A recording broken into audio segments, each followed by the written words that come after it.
Alors, concernant le bonus écologique, on sait combien il y a de dossiers qui ont été déposés. C'est monstrueux. Donc c'est vendredi qu'on va savoir. Donc demain, le 15. Selon une source proche du dossier, 485 dossiers ont été déposés avant le 1er décembre et instruits. Dossiers dont la plupart ont été validés et sont donc devenus éligibles. Nous n'avons pas réussi à joindre l'ADEME pour confirmer ce chiffre. Autre information de capital, la plateforme destinée à enregistrer les recours des véhicules candidats mais non éligibles au bonus sera opérationnelle début janvier et non le 19 décembre. Ah, il y aura du retard du coup, en raison d'un bug informatique et de questions techniques. Et est-ce que d'après la même source, le score environnemental des véhicules, qu'ils soient éligibles ou non au bonus, ne sera pas connu des constructeurs? Difficile donc pour ces derniers d'émettre une réclamation, d'améliorer leur score ou d'en informer leurs clients. Bah ça c'est con ça, que ça soit pas communiqué le score. Pourquoi c'est un secret là? C'est pas très transparent je trouve. Alors certaines marques ont mobilisé plusieurs équipes dans les usines au sein de leur siège pour amasser toutes les données nécessaires à la constitution des dossiers relatifs au bonus écologique. A priori, la plupart des modèles des constructeurs français y seront éligibles, comme la i208 ou encore la Mégane, mais la Dacia Spring est hors jeu, puisqu'elle est fabriquée en Chine. Ils ont contacté Renault, mais ils n'ont pas répondu, pour savoir si un dossier avait été déposé. Un autre a tenté sa chance, c'est Smart. Voici la réponse de son patron. Si l'issue ne fait pas trop de doute, j'ai décidé de déposer le dossier malgré tout. Et ce pour la Smart One et 3, que nous avons lancé la semaine dernière. Nous sommes une marque profondément européenne, présente historiquement sur le marché français, et nous allons nous conformer aux nouvelles règles. Règles que je ne commande pas sur le fond. En revanche, il y aurait beaucoup à dire sur la forme.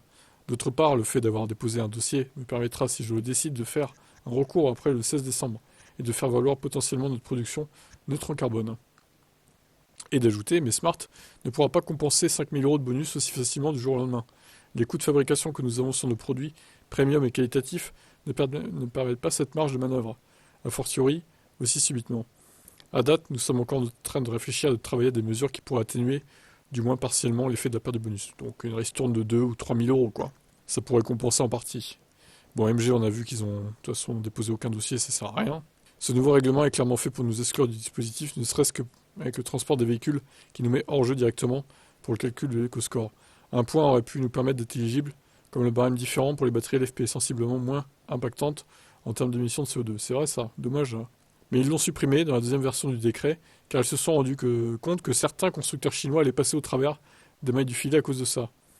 Donc nous n'allions pas travailler à fond sur ce sujet, dont les dés sont pipés. C'était clairement une perte de temps. Ouais, c'est pas très honnête, c'est vrai, les LFP, bon, au final, c'est des batteries assez écologiques, plus que les NMC, donc je comprends pas trop à quoi ils jouent là. C'est clairement pour évincer les Chinois, de toute façon, il n'y a pas trop de doute.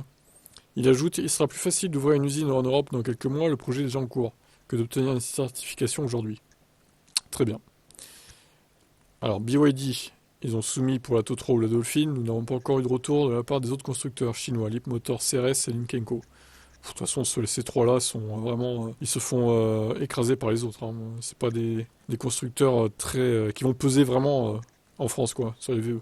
En revanche, Tesla n'a pas souhaité s'exprimer, mais les modèles 3Y perdraient leur bonus selon nos informations. Réponse demain. On verra si tout est publié demain. Hein. Du coup, voilà. On n'aura plus que 24 heures d'attente, normalement.